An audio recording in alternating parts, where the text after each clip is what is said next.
ये जो कानों में एयरफोन लगाकर रोजाना गाना सुन रहे हो, कारों में सफर करते हुए जो गाने सुनते हो, और वो भी इतने गंदे गंदे गाने जो इंसान की शहवत को उभारे, जो इंसान को गुनाहों पे उभारे, क्या भूल गए रसूलुल्लाह सल्लल्लाहु अलैहि वसल्लम का फरमान?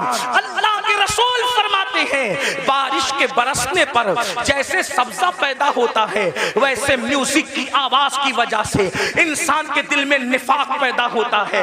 मैं ये तो नहीं कहता कि लोग मुनाफिक हो गए, मगर अल्लाह के रसूल फरमा रहे हैं म्यूजिक सुनोगे तो दिल में निफाक पैदा होगा।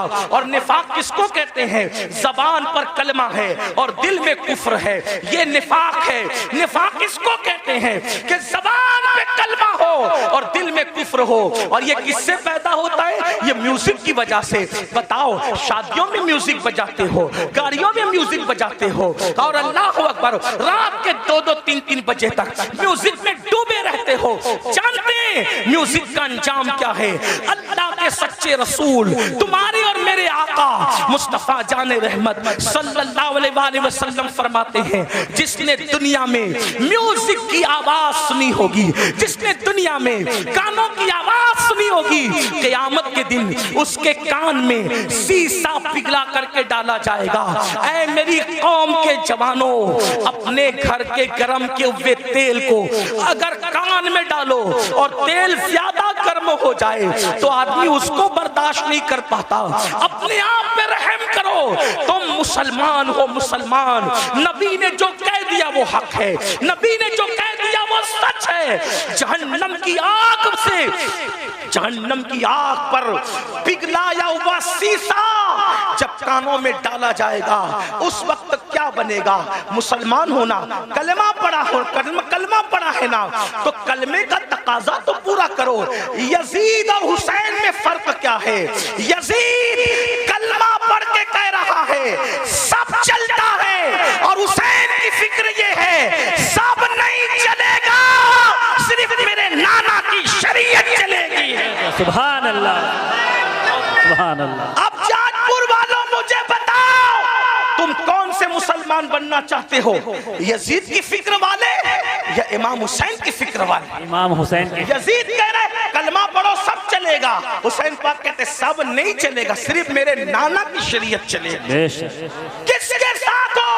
आज कहते हो अरे सब चलता है, ये तो यजीद की बोली है। जिना करो सब चलता है, यजीद की बोली है। शराब पियो सब चलता है, यजीद की बोली है। मस्जिदें वीरान करो फिर भी जन्नत में जाएंगे, यजीद की बोली है। हुसैन पाक की ये बोली नहीं है। हुसैन पाक कह रहे सिर्फ एक चीज चलती है बस, वो मेरे नाना की शरीयत है, मुहम्मदुर रसूलुल्लाह की शरीयत है। आओ, बर्दाश्त नहीं कर सकता कोई भी अल्लाह के अज़ाब। आका फरमाते जहन्नम की आग का बना हुआ शीशा गाना सुनने वालों के कान में डाला जाएगा। और एक बात आपको कहूं, आज पूरी दुनिया में अगर तवज्जो है, आप शोर नहीं कर रहे तो मेरी बात पे तवज्जो, जो शोर कर रहे उन्हें करने दे। मैं तो इतना ही कहूंगा कि इमाम हुसैन की महफिल है, अल्लाह की अता से हुसैन देख रहे हैं, कौन चुप है, कौन सुन रहा है, कौन शोर कर रहा है, बात अपनी अपनी। और उनकी महफिल में आने वालों, नाम हुसैन का मामला ये है, हुसैन पाक का नाम लो तो तकदीरें बदल जाती है। हाँ, ये कोई मुशायरे की महफिल नहीं है मेरे भाई। हाँ, ये कोई ओट और नोट की तकसीम की महफिल नहीं है मेरे भाई, ये मौला हुसैन की महफिल है। जो बादशाह दुनिया का बादशाह नहीं था, वो बादशाह गर, जिसको प्यार से देख लिया उसको बादशाह बना दिया, जिसको प्यार से देख लिया उसको ताज अता कर दिया। गौर से सुनो, करबला सुनने आए हो। आज पूरी दुनिया में मुसलमानों के घर खतरे में। दिन को घर अच्छा भला नजर आता है, शाम होते होते वही घर जमीन में धंस जाता है, जमीन बोस कर दिया जाता है। लोग कर रहे हैं, अमेरिका में कर रहे हो, कनाडा में कर रहे हो, बर्तानिया में कर रहे हो, हमारे मुल्क में कर रहे हो, जो कर रहे गलत कर रहे हैं। मैं उनकी तायीद नहीं कर रहा क्योंकि वो मेरे सामने है नहीं, मैं उनसे कोई बात नहीं करूँ। मैं बात तो आपसे करूंगा क्योंकि आप मेरे सामने बैठे। जो सामने ना हो उससे बात करना बेवकूफ़ी है। जब वो सामने होंगे अल्लाह तौफीक देगा तो उनसे भी बात करेंगे, लेकिन आपसे बात कर रहे हैं। मगर उनसे भी दो जुमले कहता हूं इसलिए कि दीवारों को कान होते हैं। अल्लाह करे इन दीवारों के कान के जरिए किसी के कान तक बात पहुंचे। लोगों को पता होना चाहिए कि जो चूंटी का घर उजाड़े, चूंटी का, अल्लाह चूंटी का घर उजाड़ने वालों के भी घरों को वीरान कर देता है। इंसान के घरों के दुश्मन न बनो। अगर तुम किसी के नशेमन पे बिजली गिराओगे तो अल्लाह तुम्हारे नशेमन को भी खाक में मिला देगा। ताकतवर तुम नहीं हो, ताकतवर सिर्फ अल्लाह है। जिस वक्त यजीद ने हुकूमत के नशे में हुसैन का घर उजाड़ा तो यजीद खुश था, मैंने हुकूमत के नशे में हुसैन का घर उजाड़ दिया, पूरा घर काट दिया, अब हुसैन की नस्ल नहीं रहेगी, मेरे लिए रास्ता क्लियर हो गया। जो मेरी राह में रुकावट बन रहा था मैंने सबको काट दिया। लेकिन वो 8, 12 या 14 बेटों का बाप था यजीद। 8, 12, 3 रिवायतें या 14 बेटों का बाप था और हट्टे कट्टे बेटे रखता था। और हुसैन की नस्ल के बारे में उसको ये बुग़्ज़ था कि मेरी हुकूमत में जो चीज रुकावट है मैंने खत्म कर दिया। मगर कुदरत ने बताया यजीद तू ताकतवर नहीं है, ताकतवर अल्लाह है। 14 बेटे छोड़ के मरा था, आज नस्ल नजर नहीं आती। हुसैन एक बीमार छोड़ के गए, कोई मोहल्ला नजर नहीं आता जहां हुसैन की औलाद मौजूद है। सुभान अल्लाह, सुभान नारे तकबीर, नारे रिसालत, शोहदाए करबला का अलसरन, सरजमीने जसपुर। जमीन के अंदर भी अच्छे औलाद हुसैन सो रही है और जमीन के ऊपर भी अच्छे औलाद हुसैन नजर आ रही है। तो अर्ज ये कर रहा था, लेकिन जो लोग करते हैं मैं उनकी ताईद नहीं करता। आप मगर सुने, क्योंकि मेरे सामने आप हैं। आपके घर खतरे में, दिन में घर ऊंचा दिखता है, नीचे बाद में खत्म हो जाता है। वजह उसकी हदीस सुने। आज से 1450 साल पहले घर उजड़ने, घर बिखरने, घर धंसने, जलजले आने या किसी का घर टूट जाने की वजह बयान फरमाई। अल्लाह के रसूल अलैहिस्सलाम फरमाते हैं जब तुम गाने, म्यूजिक और शराब में डूब जाओगे, ये मैं नहीं कह रहा हूं, अल्लाह के रसूल फरमा रहे, जिसको अल्लामा इब्नुल जौजी ने नकल किया है, तवज्जो करना।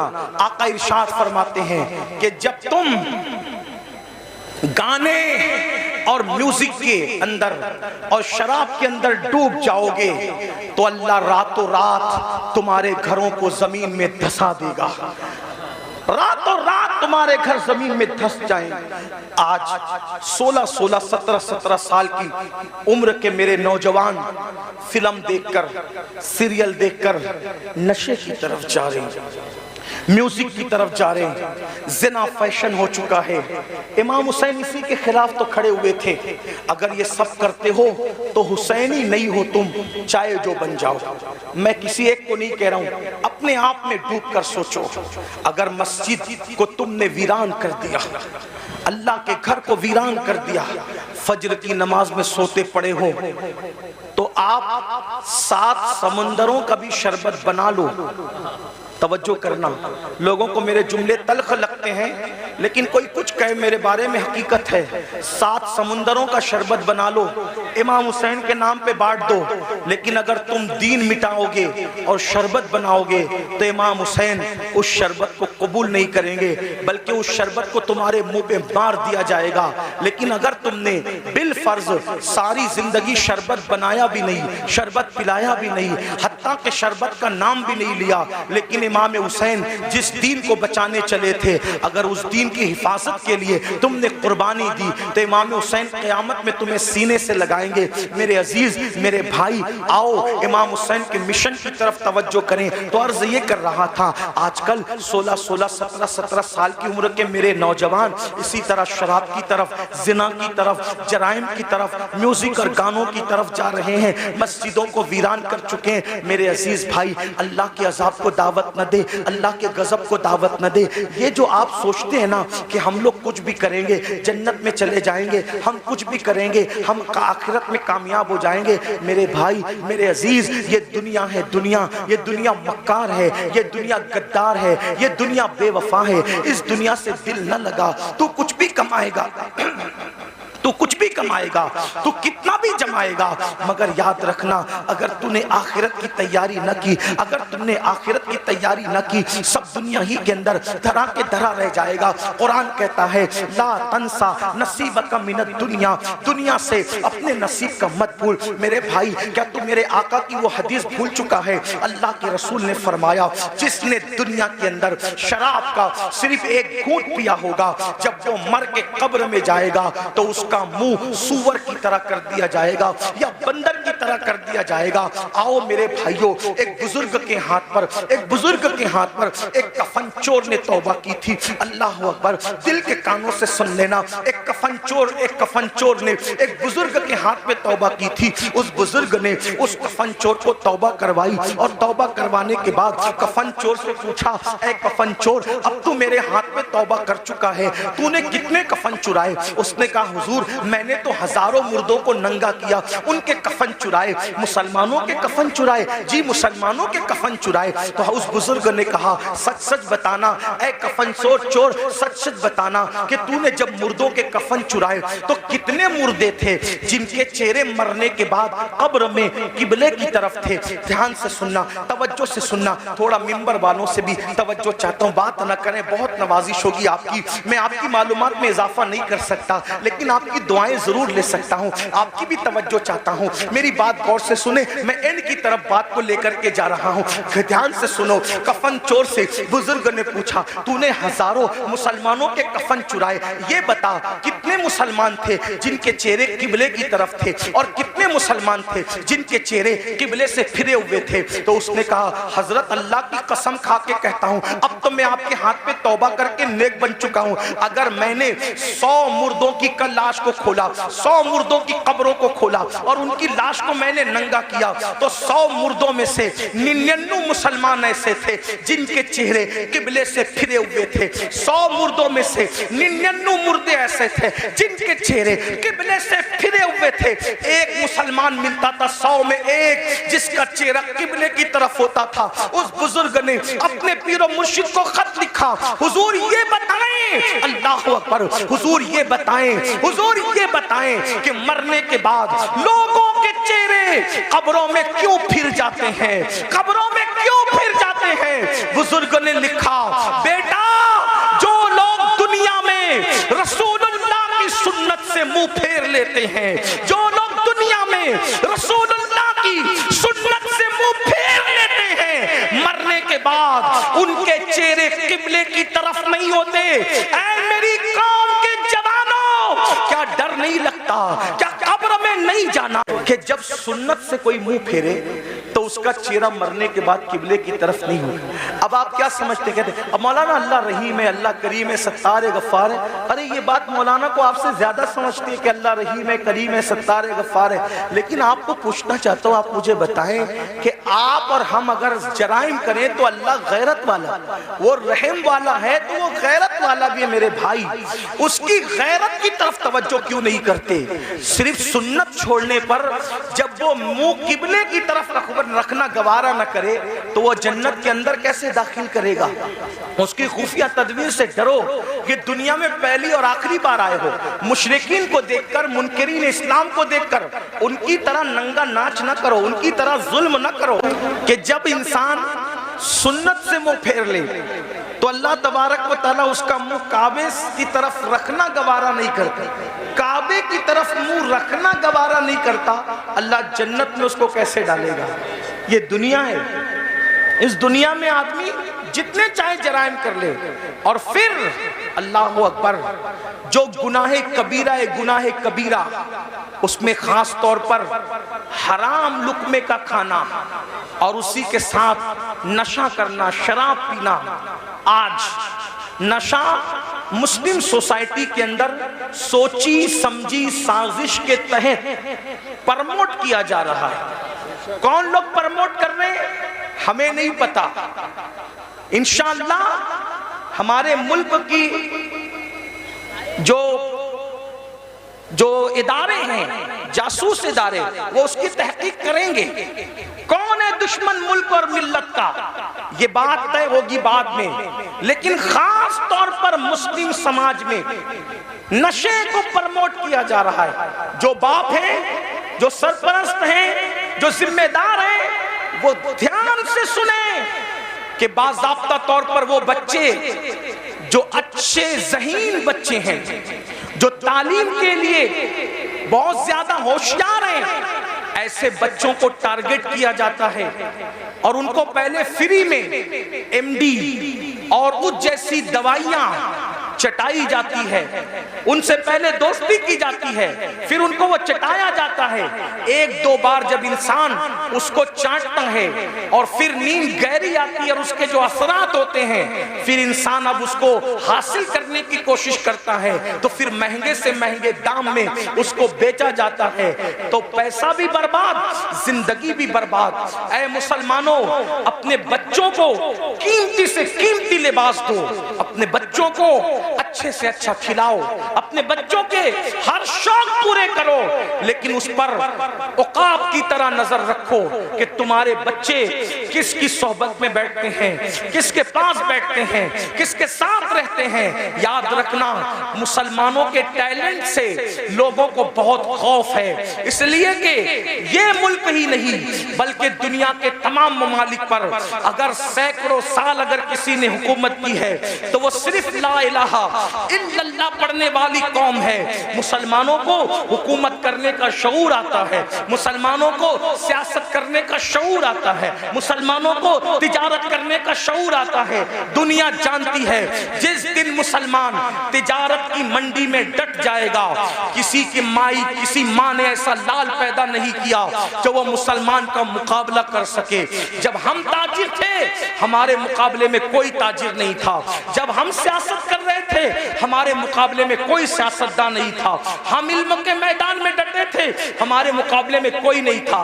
दुनिया के सारे इंसान बगदाद में और मिस्र में हमारे दरवाजों पर कासे गदाई लेकर इल्म की भीख मांगा करते थे। हाँ हाँ, हम ही थे जो लोगों को जागीरे भीख में अता करते थे, हम ही थे जो लोगों को माला माल करते थे। ऐ मेरी कौम के जवानों, लोगों को तुम्हारे टैलेंट से खतरा है, इनको पढ़ने मत दो, इनको आगे बढ़ने मत दो, इनको तिजारत करने मत दो, इनको जो है माश और मैशत की तरफ आगे बढ़ने मत दो, इनको गानों का आदी बना दो, इनको गेम का आदी बना दो, इनको नशे का आदी बना दो, इनको शराब का आदी बना दो। जालिमों, अपनी जिम्मेदारियों को महसूस करो। ये खिलौना मोबाइल का जो तुम्हारे हाथ में दे दिया गया है और अलग अलग गेम्स तुम्हें ला करके दे दिए गए हैं, कब तक गेम में डूबे रहोगे? गेम में मुब्तला करने वाले तुम्हारे खैर खान नहीं है, ये तुम्हारे मुस्तकबिल को तबाह कर देना चाहते हैं। नशे में डुबाने वाले तुम्हारे खैर खान नहीं है, ये तुम्हारे मुस्तकबिल को बर्बाद कर देना चाहते हैं। ऐ मेरी कौम के जवानों, हम गेम खेलने वाले लोग नहीं हैं, हम गेम खेलने वाले लोग नहीं हैं, हम तो नाखुने तदबीर से उम्मत की बिखरी हुई जुल्फों को संवारने वाले लोग हैं, हम तो कौमों के मुस्तकबिल को ताबनाक बनाने वाले लोग हैं। नौजवान किसी कौम का सरमाया होता है, अगर नशा करोगे खुद की फिक्र नहीं होगी, माँ बाप की फिक्र क्या करोगे? नशा करोगे खुद की फिक्र नहीं होगी, औलाद की फिक्र क्या करोगे? नशा करोगे खुद की फिक्र नहीं होगी, अपनी कौम की फिक्र क्या करोगे? मुसलमान नौजवानों, हमारा जवान खुद भी बढ़ने वाला है, कौम को भी आगे बढ़ाने वाला है। फिक्र करो, अपनी कौम को आगे बढ़ाओ। जानते हैं, जब तक नशा हमारे समाज में नहीं था, कौम इतनी गरीब नहीं थी। आज एक सर्वे बताऊं, पूरे हिंदुस्तान में मैं हुजूर अलैहिस्सलाम की नालैन के सदके जाता हूं, अमीरों के यहाँ भी रुकता हूं, गरीबों से भी मेरे ताल्लुकात है।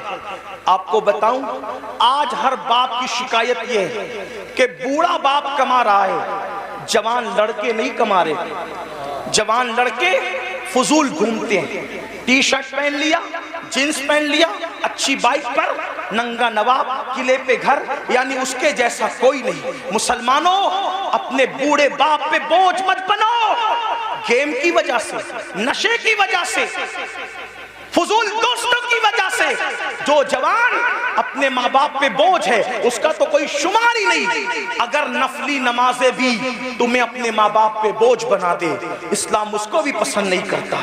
मैं जिम्मेदारी से अर्ज करता हूँ, हालांकि नमाज मेरा टॉपिक है, मैं जब भी किसी जगह गुफ्तगू करता हूँ, बगैर नमाज की फजीलत के मैं उन्वान मुकम्मल नहीं करता, मैंने अपने ऊपर लाजिम कर रखा है। लेकिन एक बात कहूँ, फारूक आजम के दौर में एक जवान था जो रात दिन मस्जिद में पड़ा रहता था, वो फारूक आजम थे। फारूक आजम थे, किसी की रियायत कभी नहीं की।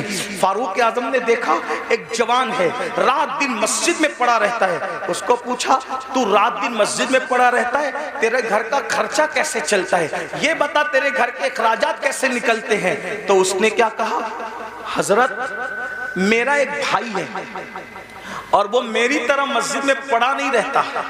अजान होती है, मस्जिद में आता है, नमाज पढ़ के फौरन चला जाता है, और वो इतनी मेहनत करता है कि उसके घर का खर्चा भी वो चलाता है और मेरे घर का खर्चा भी वही चलाता है।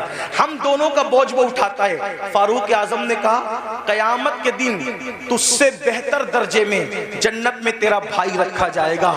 क्यों? क्योंकि तू नफिल पढ़ के उस पे बोझ बना हुआ है, और वो नफिल न पढ़ के तेरा बोझ उठाने वाला बना हुआ है। नफल इबादत से बेहतर किसी का बोझ उठाना है। आप ये बात समझें मुसलमानों, मेरी कौम के जवानों, मेरी कौम के जवानों, हमारे प्यारे मुल्क भारत में 60% से ज्यादा जवान है। जवान यानी पूरी दुनिया में अगर सबसे ज्यादा जवान किसी मुल्क में मौजूद है, वो हमारे हिंदुस्तान में है। इसीलिए आप पूरे जलसे को काउंट कर लें, मेरी बात पे यकीन नहीं आता, आपको 90% जवान न नजर आए तो देख लेना।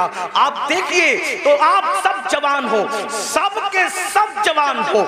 और आपको बताऊं, ये जो उलमा की दाढ़ियां सफेद हो गई है, इनकी दाढ़ियां सफेद है मगर ये भी जवान है, क्योंकि मोहम्मद के गुलामों को बुढ़ापा आ नहीं सकता। तुम सब जवान हो। लोग क्या चाहते हैं, गौर से सुनो, ध्यान से, लोग क्या चाहते हैं?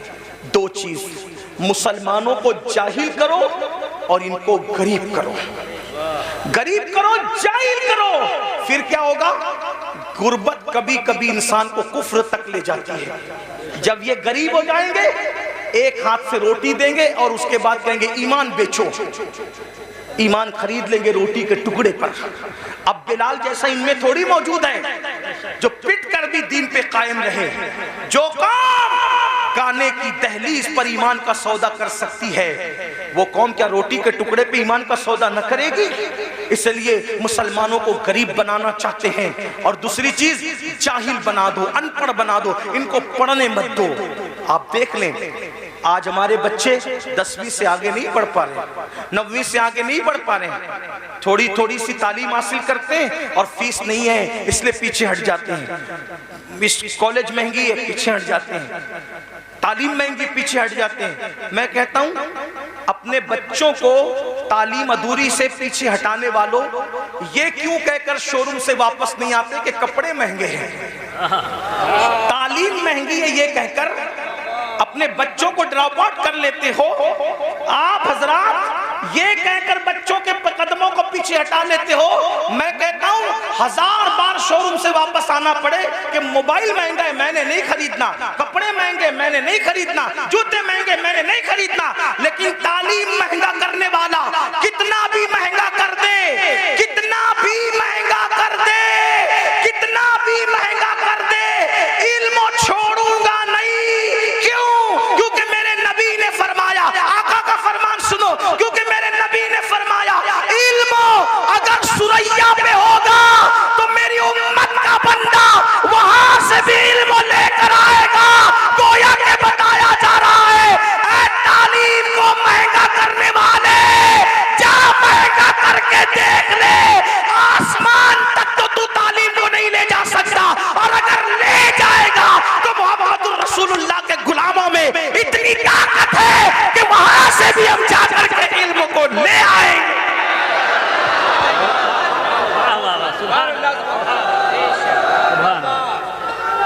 रसूल अल्लाह। मालदार बनो और एजुकेशन पे मेहनत करो। मैं तो लोगों को ये भी कह रहा हूं, लोग मुझे गाली देते, मुझे लोग जितना गाली देते मेरा वजन उतना बढ़ता है, क्योंकि मैं उन लोगों की परवाह, मुझे ये लगता है कि जन्नत मुझे अल्लाह से लेना है, गाली देने वालों से नहीं। मैं लोगों को ये भी कहता हूं, बड़े गुंबद और बड़े मीनार बनाने की बजाय बड़े इंसान बनाओ, क्योंकि कोई गुंबद अपने जैसा गुंबद नहीं बना सकता, कोई मीनार अपने जैसा मीनार नहीं बना सकता, लेकिन अगर एक अच्छा इंसान बना दोगे तो एक अच्छा इंसान अपने जैसे सैकड़ों अच्छे इंसान बना देगा। यही तो बात थी ना, रसूलुल्लाह ने हुसैन को अच्छा बनाया था, एक हुसैन ने दुनिया में करोड़ों हुसैनी पैदा कर दिए, एक चिराग से कितने चिराग बने। सिद्दीक अकबर जैसा अच्छा इंसान बनाया, फारूक आजम जैसा अच्छा इंसान बनाया, उस्मान गनी जैसा अच्छा इंसान बनाया, मौला अली जैसा अच्छा इंसान बनाया, अशरे मुबश्शरा जैसा अच्छा इंसान बनाया। इन अच्छों ने, इन चंद अच्छों ने कितने अच्छे अच्छे पैदा कर दिए कि वो दीन के मुहाफिज हो गए। तो मेरी गुजारिश है, देखो एक ताजमहल बनाया शाहजहां ने, लेकिन वो ताजमहल बनने को सदियां बीत गई, उस ताजमहल ने दूसरा ताजमहल तैयार नहीं किया। लेकिन आपको बताऊं, आले रसूल अहमदी ने एक अहमद रजा पर नजर डाल करके अच्छा बनाया, तो उस अहमद रजा ने कितने अच्छे दिए। सदरुल शरिया जैसा अच्छा वहीं से मिलता है, शेरपेश अहले सुन्नत जैसा वहीं से मिलता है, जफरुद्दीन बिहारी जैसा वहीं से मिलता है, अल्लाह मुहद्दिस आजम जैसा वहीं से मिलता है, मुफ्ती आजम जैसा वहीं से मिलता है, हुज्जतुल इस्लाम जैसा वहीं से मिलता है। तो पता क्या चला, अच्छे इंसान बनाने पे तवज्जो दो, इसलिए ये इमारतें खंडर बन सकती है, इंसानों को खंडरात में तब्दील नहीं किया जा सकता। इसलिए अपने बच्चों को अच्छा बनाओ। आज गुर्बत और जिहालत हम पे मुसल्लत इसलिए की जा रही है ताकि आपका ईमान ले, आपकी आबरू ले। आज अगर हमारी बच्चियां किसी का हाथ पकड़ कर जा रही है, इसमें 90% गुर्बत का अमल दखल है, गुर्बत का अमल दखल है। गरीबी आदमी को कुफ्र तक ले जाती है। लेकिन एक बात बताऊं, गुर्बत से ज्यादा तरबियत न करने का अमल दखल है, क्योंकि गुर्बत कितनी भी हो, तरबियत अगर होगी तो फिर कोई कुछ छीन नहीं सकता। उलमा तो कह रहे बहुत कहूं, लेकिन मैं आखिरी बात कह देता हूं, गुर्बत से ज्यादा तरबियत की कमी है। आखिरी बात, जो बच्चियां जा रही, हालांकि एक बात आपसे कह दूं, इतने हजारों के मजमे में अपने जलसे में ये मत कहो कि इतने लाख चली गई, उतनी हजार चली गई। मैं बार बार कह रहा हूं, इसको मत कहो, क्योंकि ये नफ्सियाती तौर पे दुश्मन हमें मुतासिर करना चाहता है। कोई जरूरत नहीं हमें कहने की इतनी लाख, हमारे पास सबूत क्या है, इतनी लाख गई, उतनी लाख गई। तो कहते हैं मीडिया ने कहा, हम कहते हैं मीडिया अगर कह दे कि चांद दिखा तो हम मीडिया का चांद नहीं मानते। जिसके कहने पे चांद का आना नहीं मानते, उसके कहने पे बेटियों का जाना कैसे मान सकते हैं? इसलिए नहीं मानने का, नफ्सियाती तौर पे मुतासिर नहीं होने का। गई है, इनकार नहीं, चंद गई है, उंगलियों पे गिन लो। कौन गई है? जिनकी तरबियत नहीं हुई, वरना जिनकी तरबियत हुई है वो आज भी गुर्बत के बावजूद चक्की पीस रही है, चरखा चला रही है, बर्तन धो रही है दूसरों के यहाँ जाके, मगर उसकी गैरत का कोई सौदा नहीं कर पा रहा है। हाँ, दामन तवक्कुल की ये शान होती है, पेवन तो लगे होते, गुनाह के धब्बे नहीं होते। हाँ, हमारी कौम की बेटियों के दामन पर पेवन तो हैं, लेकिन गुनाह के धब्बे नहीं है। आज भी हमारी कौम की बेटियां इतनी पारसा और बागैरत है। मैं तो लोगों को कहता हूं, जितनी हमारी बेटियां पारसा है, आज उतनी किसी की माँ में भी पारसाई नहीं है। हमारी बेटियों की तरह औरों में पारसाई नहीं है, लेकिन तरबियत का फुकदान है। जो बाप अपनी बेटी को बाजू में बिठा करके ज़िना का सीरियल देखे, जो बाप अपनी बेटी को बाजू में बिठाकर ज़िना का सीरियल देखे, उसकी बेटी भागेगी नहीं तो क्या होगा? जो भाई अपनी बहन के साथ गेम खेले, उसकी बहन और का हाथ न पकड़ेगी तो क्या होगा? तरबियत करो।